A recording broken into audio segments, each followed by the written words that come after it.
Alasan penahanan penyidik ialah dikhawatirkan tersangka melarikan diri, menghilangkan barang bukti, dan mengulangi tindak pidana, serta belum adanya itikat baik dari tersangka untuk mengembalikan kerugian keuangan negara. Nah, yang menjadi persoalan, kenapa pihak penyidik berani menahan klien saya tanpa ada surat penandatanganan?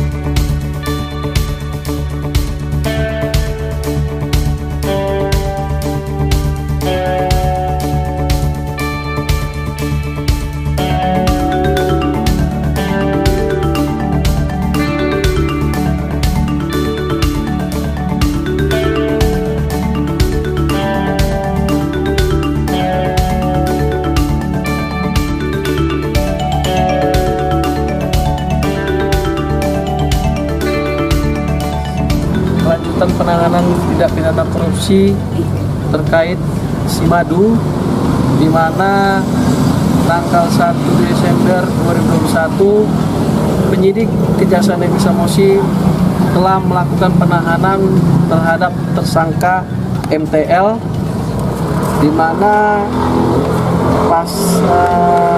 pasal yang dilanggar adalah pasal 2 ayat 1, pasal 3 junto pasal 18 ayat 1, 2, 3 Undang-Undang RI nomor 31 tahun 1999 sebagaimana telah diubah dan ditambah dengan Undang-Undang RI nomor 20 tahun 2001 tentang perubahan atas Undang-Undang RI nomor 31 tahun 1999 tentang pemberantasan tindak pidana korupsi.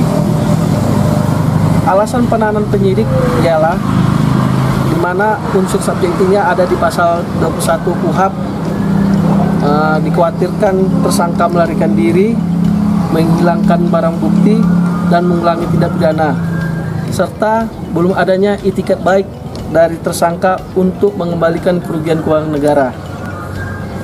Penyidik melakukan penahanan sejak tanggal 1 Desember sampai dengan 20 hari ke depan di Lapas 3 Pangururan.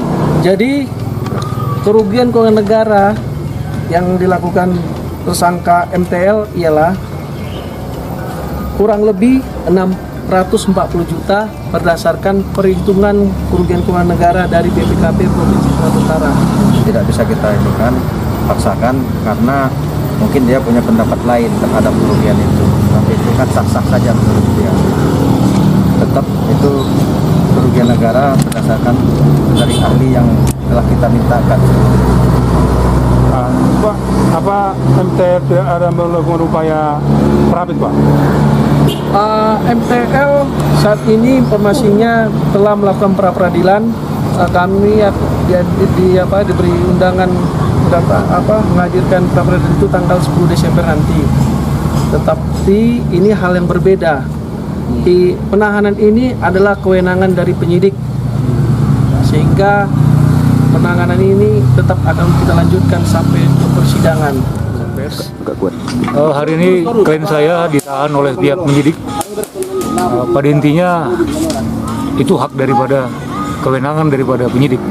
Akan tetapi kita sudah melakukan upaya hukum, namanya pra peradilan, memperadilkan oleh pihak kejaksaan. Nah, ini sidangnya itu dijadwalkan di tanggal 10 Desember.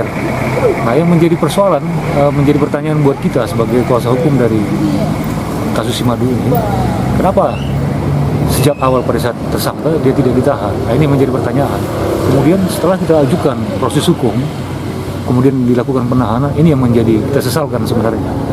Ya, kita sebagai sama-sama penegak hukum, saya sebagai kuasa hukum dari Maruli keberatan atas tindakan mereka ini, karena saya kira harusnya sama-sama penegak hukum harus prosesnya saling menghargai upaya hukum lah, artinya mengacu kepada ajas kepatutan.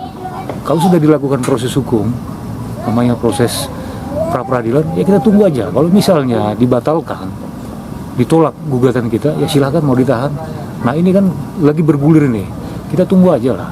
Nah ini sehingga kita keberatan, sehingga klien kita tadi tidak mau melakukan penandatanganan penahanan, baik itu surat penolakan. Artinya di situ tidak ada tekanan. Nah yang menjadi persoalan, kenapa pihak penyidik berani menahan klien saya tanpa ada surat penandatanganan? Itu yang menjadi pertanyaan buat kuasa hukum. Ya menurut kita harusnya lebih profesional lah ya, objektif. Kita tunggu aja proses hukum. Ya kalau misalnya nanti putusan itu ditolak, ya udah silakan lakukan kewenangannya. Ya sebagai penyidik ya ditahan. Kita juga bersedia kok. Bahkan klien kita juga bersedia untuk ditahan. Cuman yang kita sayangkan kenapa ada proses ini ditahan. Itu yang menjadi persoalan bagi kita. Nah sementara pra peradilan itu didalilkan persoalan penetapannya. Bahkan klien kita ini sebenarnya harus dijaga negara sebenarnya. Dia menemukan aplikasi loh. Kemudian mereka ini dilindungi undang-undang. HAKI namanya. Hak atas intelektual. Hak atas kekayaan intelektual.